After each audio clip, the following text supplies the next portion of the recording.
चित्तौड़गढ़ के इतिहास में जहां पद्मिनी के जौहर की अमर गाथाएं, मीरा के भक्तिपूर्ण गीत गूंजते हैं, वहीं पन्ना धाय जैसी मामूली स्त्री की स्वामी भक्ति की कहानी भी अपना अलग स्थान रखती है। बात तब की है जब चित्तौड़गढ़ का किला आंतरिक विरोध व षड्यंत्रों में जल रहा था। मेवाड़ का भावी राणा उदय सिंह किशोर हो रहा था। तभी उदय सिंह के पिता के चचेरे भाई बनवीर ने एक षड्यंत्र रचकर उदय सिंह के पिता की हत्या महल में ही करवा दी तथा उदय सिंह को मारने का अवसर ढूंढने लगा।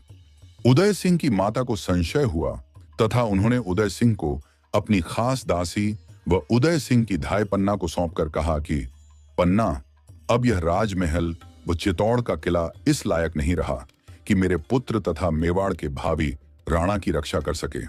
तू इसे अपने साथ ले जा और किसी तरह कुंभलगढ़ भिजवा दे। पन्ना धाय राणा सांगा के पुत्र राणा उदय सिंह की धाय मां थी। पन्ना धाय किसी राज परिवार की सदस्य नहीं थी।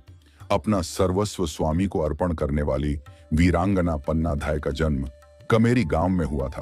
दूध पिलाने के कारण पन्ना धाय मां कहलाई थी। पन्ना का पुत्र चंदन और राजकुमार उदय सिंह साथ साथ बड़े हुए थे। उदय सिंह को पन्ना ने अपने पुत्र के समान पाला था।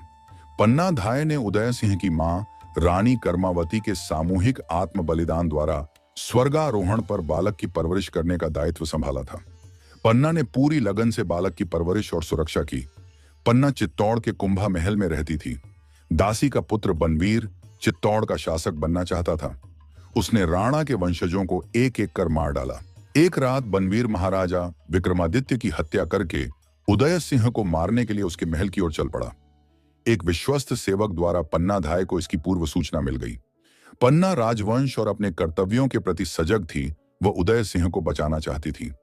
उसने उदय सिंह को एक बांस की टोकरी में सुलाकर उसे झूठी पत्तलों से ढककर एक विश्वास पात्र सेवक के साथ महल से बाहर भेज दिया। बनवीर को धोखा देने के उद्देश्य से पन्ना ने अपने पुत्र चंदन को उदय सिंह के पलंग पर सुला दिया। बनवीर रक्त रंजित तलवार लिए उदय सिंह के कक्ष में आया और उसने उदय सिंह के बारे में पूछा।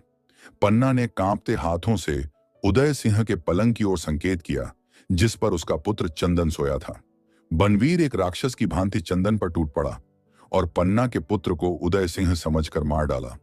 पन्ना अपनी आंखों के सामने अपने पुत्र के वध को अविचलित रूप से देखती रही। बनवीर को पता न लगे इसलिए वह आंसू भी नहीं बहा पाई। बनवीर के जाने के बाद पन्ना के आंसुओं का सैलाब फूट पड़ा। उसने अपने मृत पुत्र की लाश को चूमा और राजकुमार को सुरक्षित स्थान पर ले जाने के लिए महल से निकल पड़ी। स्वामी भक्त वीरांगना पन्ना धन्य है जिसने अपने कर्तव्य पूर्ति में अपनी आंखों के तारे पुत्र का बलिदान देकर मेवाड़ राजवंश को बचाया। पुत्र की मृत्यु के बाद पन्ना उदय सिंह को लेकर बहुत दिनों तक शरण के लिए गांव-गांव, गली-गली, आंधी में, बरसात में, तपती धूप में नन्हे उदय सिंह को लेकर भटकती रही।